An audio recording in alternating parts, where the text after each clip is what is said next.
بسم اللہ الرحمن الرحیم نحمدہ و نصلی علی رسولہ الکریم۔ فقہ حنفی کی مقبولیت کا راز۔ حضرت امام ابو حنیفہ رحمۃ اللہ علیہ اپنے استاد حضرت حماد کے بعد ان کے جانشین ہوئے اور اس منصب پر 30 سال تک درس و تدریس اور افتاء کا کام انجام دیتے رہے۔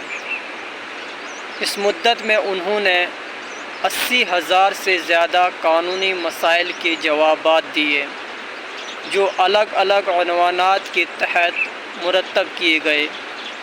ہزاروں کی تعداد میں ان کے شاگرد ہوئے جو بجائے خود علم کے پہاڑ تھے اور مختلف علاقوں میں درس و تدریس اور افتاء کے فرائض انجام دیتے رہے۔ مذہب حنفی کی صحت اور عالمگیر مقبولیت کا راز اس کی وہ خصوصیت ہے جو دوسرے مذاہب میں نہیں پائی جاتی،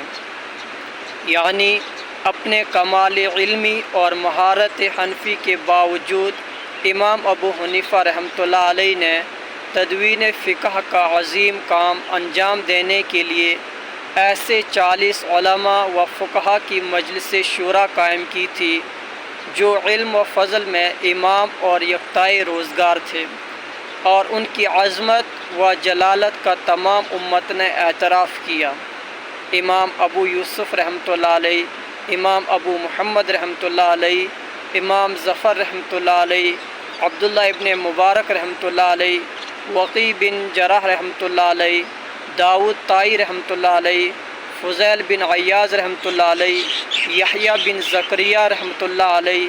قاسم بن معن رحمۃ اللہ علیہ، حفص بن غیاث رحمۃ اللہ علیہ جیسے جبال العلم اس مجلس کے خاص ارکان تھے۔